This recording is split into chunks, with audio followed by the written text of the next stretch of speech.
Murakoze tubahaye ikaze kuri Amavia TV, turabakunda turabishimira, tubahaye ikaze ku bari mu Rwanda, ku bari mu bihugu by'abaturanyi, ku bari ku mugabane wa Afurika, umugabane w'Uburayi, umugabane wa Amerika, umugabane wa Aziya, Australia,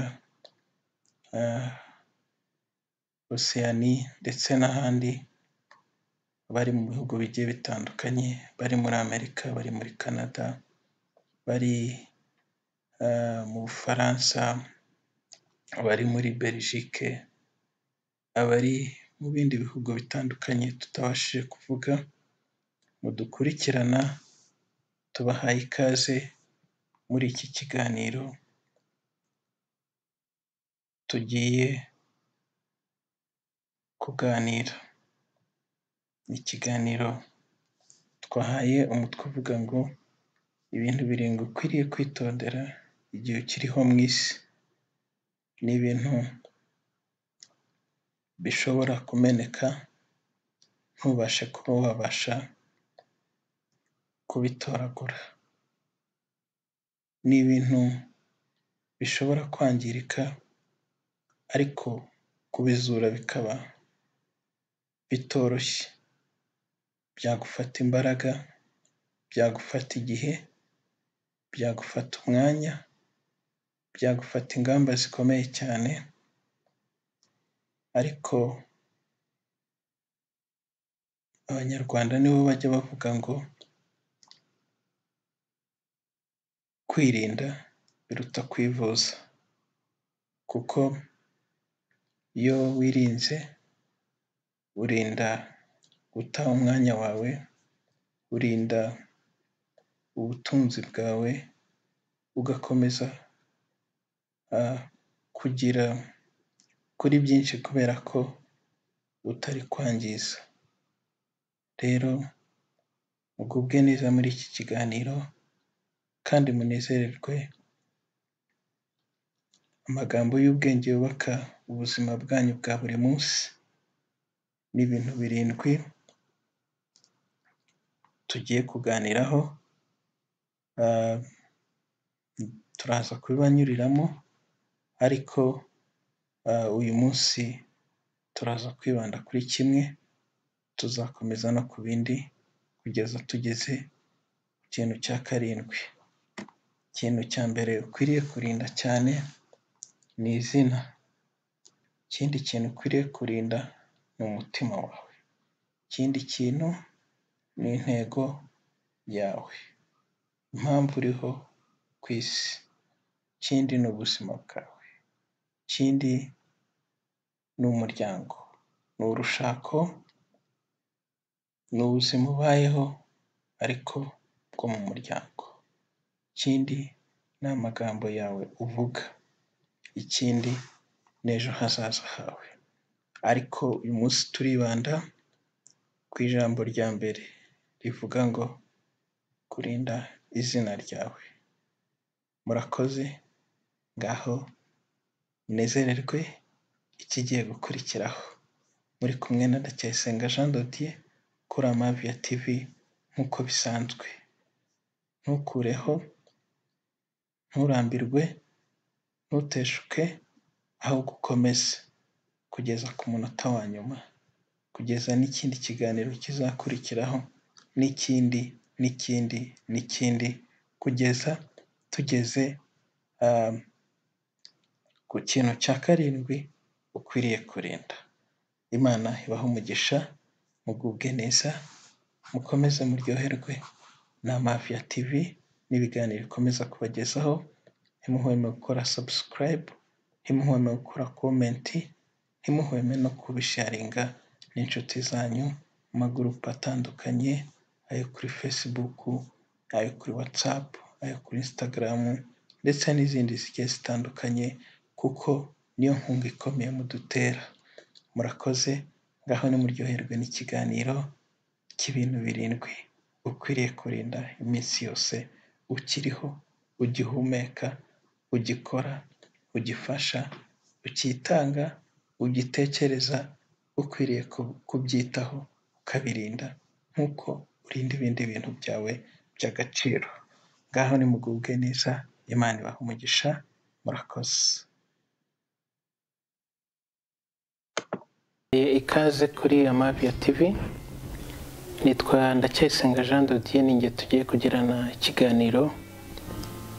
Turabashuje aba hafi, aba kure, abo mu Rwanda, abo muri East African Community, abo mu majyaruguru ya Afurika, mu majyepfo, Burasirazuba n'Uburengerazuba, abari ku mugabane w'Uburayi, abari ku mugabane wa Amerika, abari ku mugabane wa Australia, abari ku migabane igiye itandukanye no mu bihugu bitandukanye, mwese tubahaye ikaze. Ni akagaruka rero kuri Amavia TV, ni amagambo y'ubwenge n'ubuhanga adufasha mu buzima busanzwe. Uyu munsi rero tugiye kwibanda ku bintu 7 ugomba kwitaho ukabirinda, hanyuma turaza no kubona uburyo tugomba kugenda tubijyamo mu buryo bwimbitse. Nibaza ko biri bubafashe mu buzima bwanyu bwa buri munsi. Ubuzima ni urugendo, kandi ni urugendo umuntu ahora yiga ku manywa, yiga nijoro, yigira mu nshuti, yigira mu bavandimwe, yigira mu byo ari gukora, yigira mu gusoma, yigira mu kumva, yigira mu bintu byinshi bitandukanye, ari nabyo bigenda bimwubaka bikamugira uwo ari we. Kuri uyu munsi akaba ashobora kuba ari umuntu w'intangarugero, w'icyitegererezo, twakigiraho ibintu byinshi mu buryo bumwe cyangwa se ubundi. Ariko iyo ukurikiranye amakuru yabo usanga hari urugendo bagiye bacamo, bahuramo n'ibyiza, bahuramo n'ibibi, ariko barakomeza. Ni iki cyagiye kibitera? Ni iki cyagufasha nawe kugira ngo urinde ubuzima bwawe, ubashe kubaho ubuzima bw'intangarugero, ubuzima abandi bashobora kwigiraho? Ibintu 7 bizagufasha mu buzima bwawe. Ikintu cya mbere ari nacyo umunsi turi buze kwibandaho ni izina. Izina ni ikintu gikomeye, ariko nanone gishobora kwangirika vuba vuba. Niyo mpamvu izina riri mu bintu ukwiriye kurinda cyane. Ni ibiki ukora,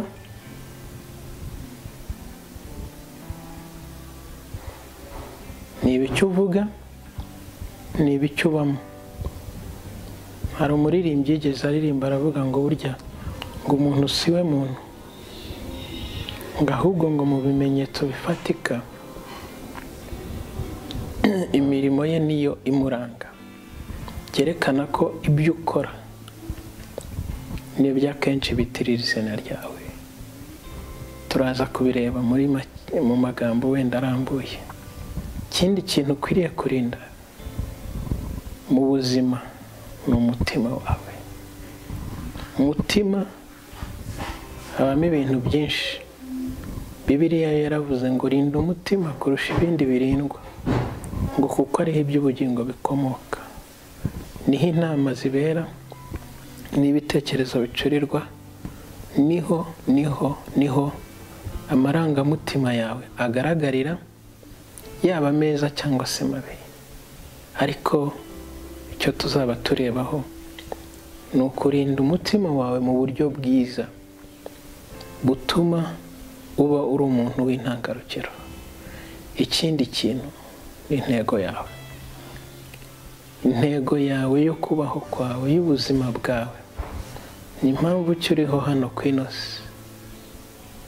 Hari uburyo bwinshi wahitamo, hari n'uburyo abantu benshi bahitamo, ariko hano bizagufasha kumenya guhitamo neza. impamvu uriho, impamvu ukwiriye kubaho, impamvu ukwiriye gukomeza kubaho.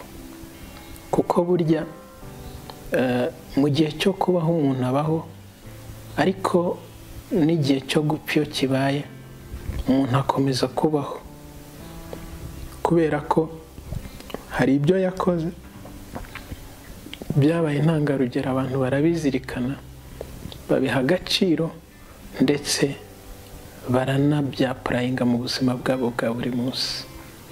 Rero kurinda intego y'ubuzima bwawe, impamvu uriho, ikindi ni ubuzima bwawe.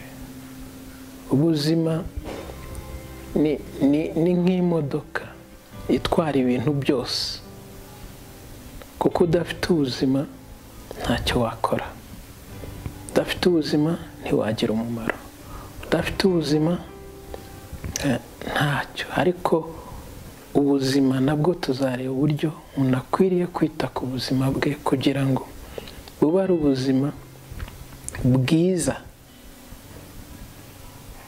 bunezeza Imana, bunezeza nyirabwo, kandi bunagira umumaro ku bandi.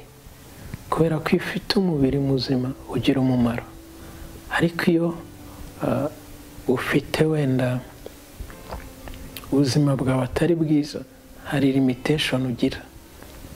Ikindi ni ukurinda umuryango wawe, urushako rwawe, abana bawe, umugore wawe, ba bandi mubana umunsi ku munsi.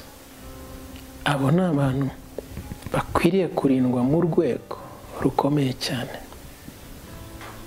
kugira ngo umuryango udatangira kwangirika, ntuzagire n'umumaro ku muryango mugari wagutse, ku gihugu, ku itorero cyangwa se amadini, ku mugabane ndetse no ku isi muri rusange.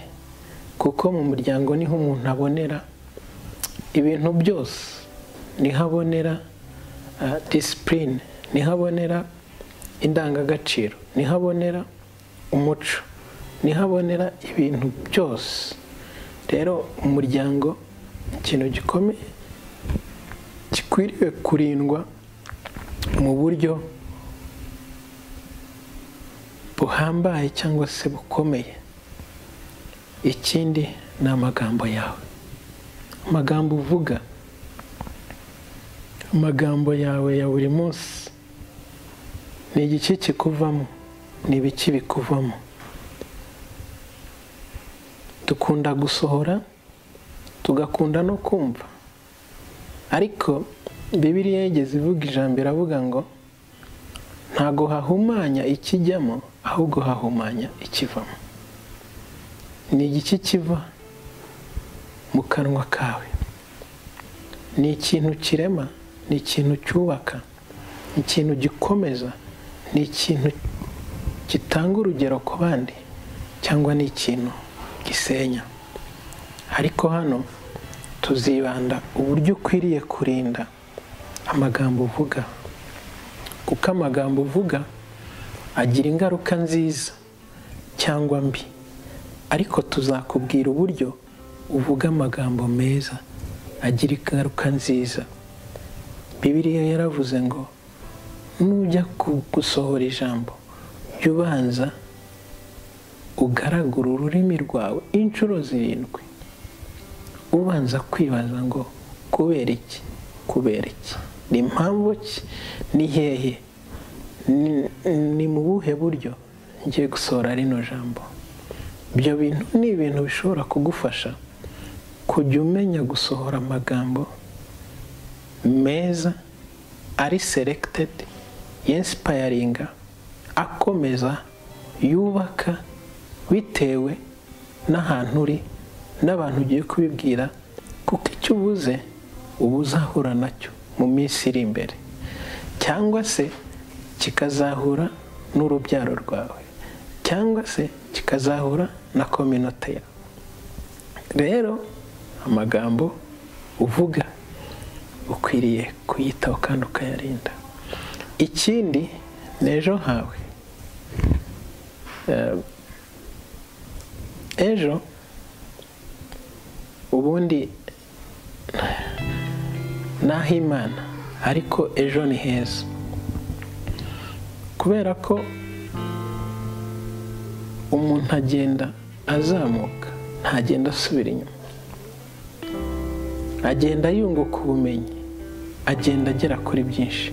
Niyo mpamvu ejo hawe ukwiriye kuharinda mu buryo butuma uhubaka, uharema neza, hakaba ari ahantu hazasiga umurage mwiza ku basigaye, ku bana bawe, ku muryango wawe, ku gihugu cyawe, ku mugabane wawe, ku isi yawe. Kubera ko nanone ubuzima bugira iherezo. Umuntu aravuka, agakora, akagera kuri byinshi, cyangwa se ntabigereho akazapfa. Ariko se ejo hawe uri kuhategura ute? Uri kuhitwaramo ute? Uri kuharema ute? Nibyo bintu ukwiriye kwitaho. Ni ibintu 7 ukwiriye kwitaho. Cya mbere twavuze izina, cya kabiri tuvuga umutima, cya gatatu tuvuga impamvu uriho, cya kane tuvuga ubuzima bwawe, cya gatanu tuvuga umuryango, cya gatandatu tuvuga amagambo uvuga, cya karindwi tuvuga ejo hazaza. Ariko munyemerere muri aka kanya twibande noneho ku izina. Izina ni ikintu gikomeye mu buzima, yaba ari umuryango, yaba ari igihugu, itorero cyangwa se amadini, ndetse n'isi muri rusange. Umuryango mpuzamahanga bita UNICEF, izina urifata nka kimwe mu burenganzira bw'umuntu, kubera ko izina ni ikintu gikomeye. Umwana avuka nta kintu na kimwe azi, ariko ikintu cya mbere bamuha ni izina. Rero izina ni ikintu gikomeye, ariko nanone gishobora kwangirika bitewe n'uko wagitwaye. Hari amazina avugwa y'abantu, abantu bagahita bumva batifuza kumva iryo zina. Kubera iki? Ni impamvu ki? Nawe ubitekerezeho, kandi nurangiza unatubwire ni iki cyakorwa. Kubera iki hari amazina amwe abantu badashaka kumva no mu matwi yabo, kandi wenda izina ryabo ugiye no mu busobanuro ugasanga ni izina ryiza, ni izina risobanura ibintu byiza, rivuga ibintu byiza, ariko wajya mu buzima busanzwe bw'imirimo umuntu yakoze n'uburyo yitwaye, abantu bakumva badashaka kumva iryo zina, kubera ibikorwa umuntu aba yaragiye akora. Ariko hari n'andi mazina abantu babifuza kumva avugwa mu matwi yabo. Byo ni ukubera iki? Muze kutubwira ni impamvu ki hari izina rishobora kuvugwa umuntu akumva ashaka kuryumva, ariko nuza kureba neza urasanga ari uko ba bantu babashije kurinda rya zina ryabo, bitwara neza, bakora imirimo myiza, bagira umumaro mu gihe cyabo. Igihe kigeze abantu batangira kubiyumvamo, kubera ko izina ryabo n'ibyo bakora ntabwo ari rya zina uko riri. Rero igihe umuntu yitwaye nabi, izina rye barigereranya n'ibyo akora, ariko nanone yakitwara neza bakarigereranya n'ibyo akora. Icyo nshaka kubabwira hano ni ukugira ngo uburyo urinda izina ryawe uririnde witondera ibyo uvuga, ibyo ukora, kuko izina ryawe bazarishushanya n'ibyo ukora. Nubwo ryaba ari izina ryiza cyane, rivugitse neza, rihamagarwa neza, riri famous, wenda hari n'abandi bayagize bakoze ibidasanzwe, ariko wowe ubwo urifite ukaryitwaraho nabi, nturirinde, iryo zina ryawe rizajya rivugwa nabi. Ndashimira Leta y'Ubumwe bw'Abanyarwanda mu bijyanye n'irangamimerere no kwita amazina abana, ntabwo bakemera amazina mabi. Kubera iki batemera amazina mabi? Amazina avuga nabi, amazina acyurira, amazina yerekeza ku rwango, amazina mbega adafite ejo hazaza. Nuko izina rikubiyemo ibintu byinshi. Izina rikubiyemo umuntu, izina rikubiyemo umuryango, izina rikubiyemo igihugu, izina rikubiyemo umuco, izina rikubiyemo ahantu, izina rikubiyemo indangagaciro, izina rikubiyemo ibintu byose ibya none n'ibizaza. Kuko umubyeyi yajya kwita umwana abanza kubitekerezaho. Kera bajyaga bita umuntu bajyanye n'igihe barimo, ugasanga wenda bamwise Ruzagayura ngo bagereranyije wenda n'inzara. Ariko ubu ndagira ngo n'abita abana babo bajye bamenya ko izina ni identity, ni ibiranga umuntu, bitari ibya none gusa ahubwo n'ibizaza. Ni ukuvuga ngo nujya kwita umwana jya ureba mu gihe kizaza, uramubonamo iyihe ntumbero, uramutekerezaho iyihe ntumbero, uramutekerezaho bingana gute azakora. Izina rikubiyemo ibyo byose. Noneho ibindi ugenda umukorera ni ibimufasha kugira ngo azabashe kugera hahandi. Umujyanye ku ishuri, uramuganirije, mubwiye ibintu byiza, abantu ukuntu bagiye bitwara, ibyo byose ni ibintu byerekana ko ari kugenda agana hahandi wifuza ko yazagera mu gihe kizaza. Rero ndakwinginga kugira ngo witondere ibyo ukora, kuko izina ryawe rihwanye n'ibyo ukora.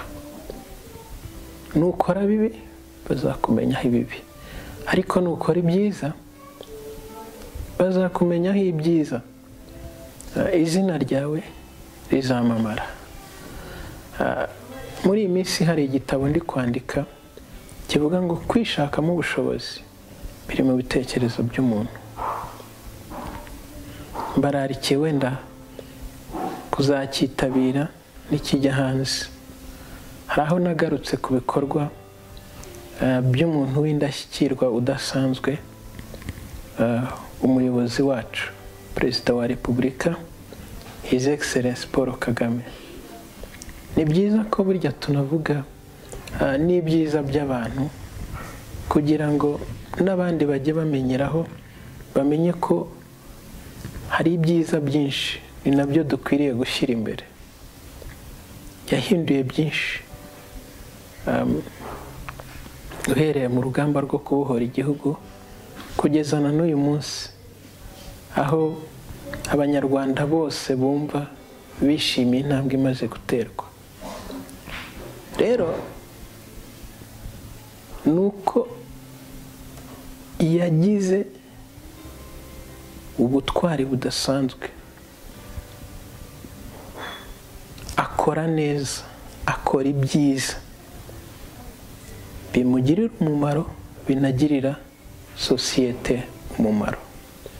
Ntabwo ari abanyarwanda gusa, Afurika, isi yose ikenera kumva no kumenya ibanga yagiye akoresha.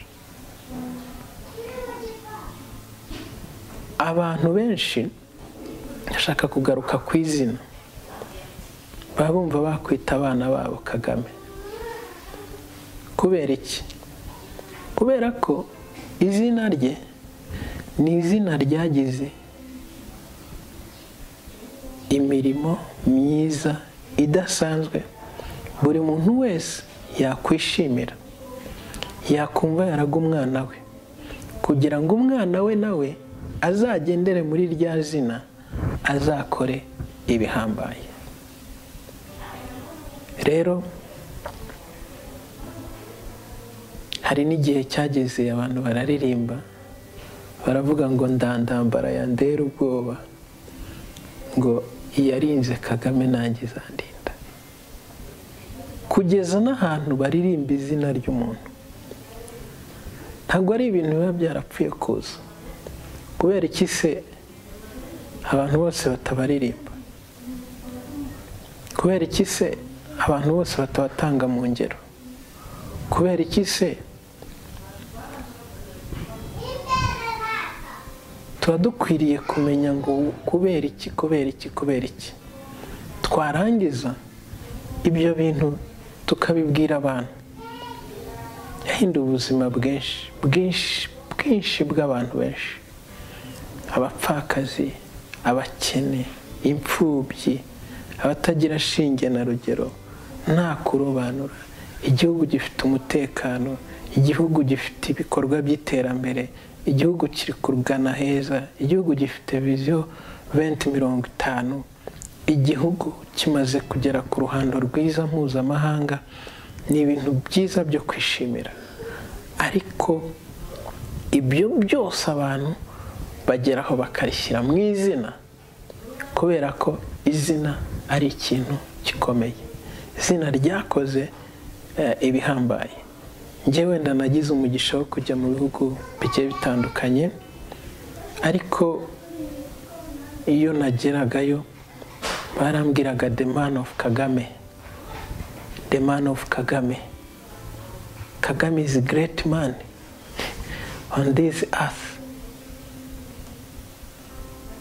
So wababaza bakakubwira ngo yahinduye amateka y'u Rwanda, yahinduye ubuzima bw'abanyarwanda, aho ushobora kubona miliyoni y'abanyarwanda yavuye mu cyiciro cy'ubukene ikazamuka. Ni ibintu bidasanzwe.